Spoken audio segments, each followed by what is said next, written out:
inshuti za 𝐓𝐑𝐀𝐄𝐓𝐒 ni wa muhungu wanyu ugarutse. Uno munsi rero ngarukanye update zigira ziti ku bantu bakoze iyo twakita Tomarket. Ubu ngubu tuvugana abakoze icyo bita stake bazi n'amakuru yabyo.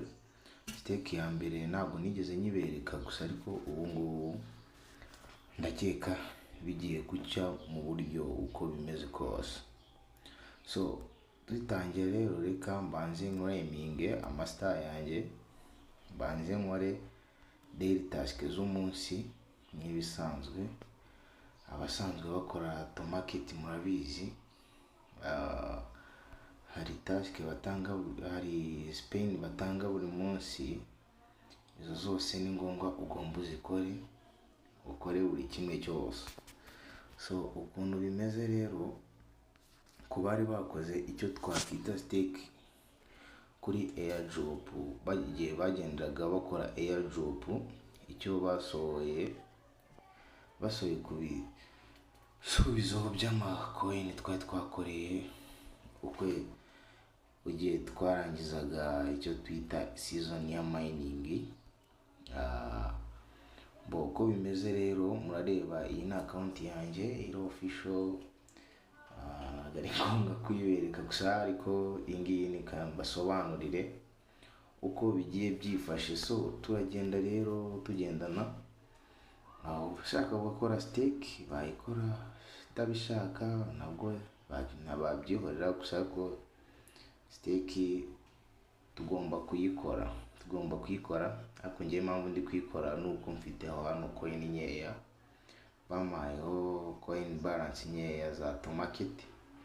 So twagiye turahera aha, turaza aha muri airdrop, nk'ibisanzwe. Ahangaha tukandeho turindire. Nk'uko mubireba hano muri stake zagarutse, murakabona abakoze stake bwashize urako byagarutse.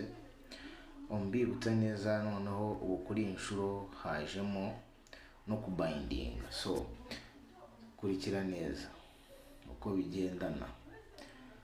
Twagiye tukanda kuri an, mbanza mutabibonye, twese turakanda kuri an ahangaha. Okay, dukande kuri stake now ahangaha.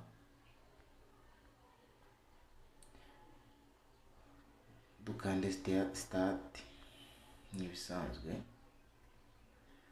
Turindire, ikibazo ni network ziragenda gake, gusa hope ko biraza kugenda neza. Dukande next, dushyiremo max, kandi kuri max njyewe bamaye 6,000 kuri account yindi. So turakanda confirm nk'ibisanzwe. Okay, stake yagenze neza, mubibonye. So ubu ngubu rero ukuntu bigenze, tugiye gukora bind kugira ngo tubone zira coin. Turaza guhitamo imwe muri izi wallet exchange. So twagiye, njyewe beta ko ndakoresha bitget. Tugendene neza,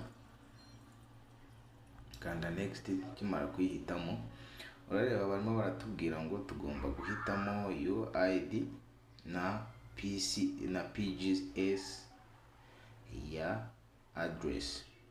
Tugendane neza. Turajya muri bitget yacu, tuzane iyo bita UID.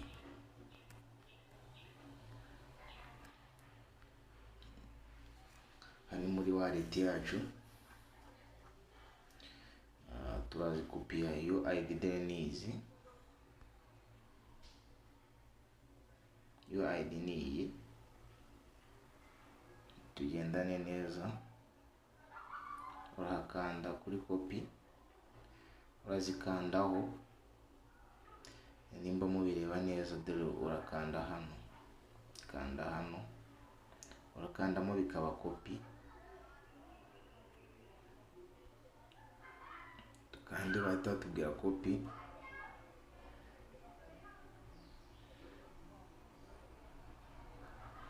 ugikandamo bahita bakubwira copy, kubibona kagiye. So dusubire muri telegram yacu. So what the fuck sorry gatoya,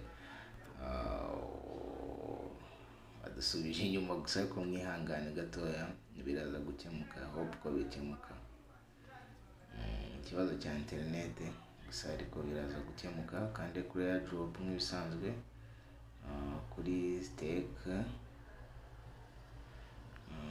stake participating kuko byamaze kuba, kandi kuri airdrop again,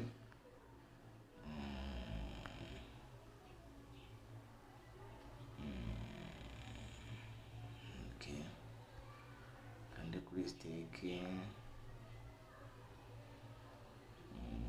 participating, kandi kuri participate tuze dukanda kuri bitget. Next UID twari tuyifite, tujye kureba PGS wallet, turaza hano PGS dusubire inyuma ho gatoya, PGS kandi kuri asset,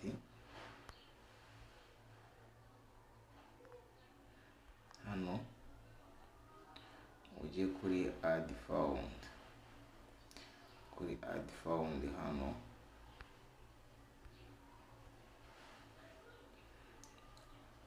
ujye kuri add crypto,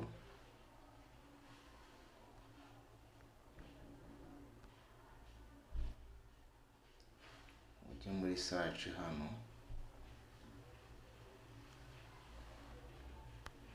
wandikemo ijambo PGS,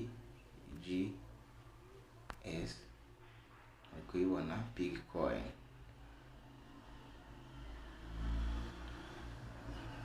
uze dukopiye kano ka address aka ngaka,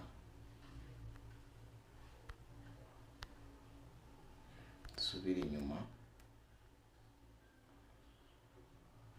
tugapestingemo hano. Ibisanzwe dukande submit, tayari biraba byarangiye. Ubwo turarindiriye bazatuzanire ibyacu.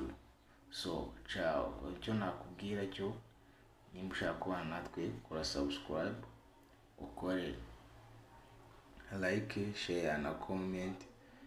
Asigaye nushaka kubana natwe urebe muri first comment ya mbere, pinned link ya group, cyangwa se urebe muri description urebemo group link, ujoining, ubane natwe uzajya ukorana amafaranga buri gihe. Ciao.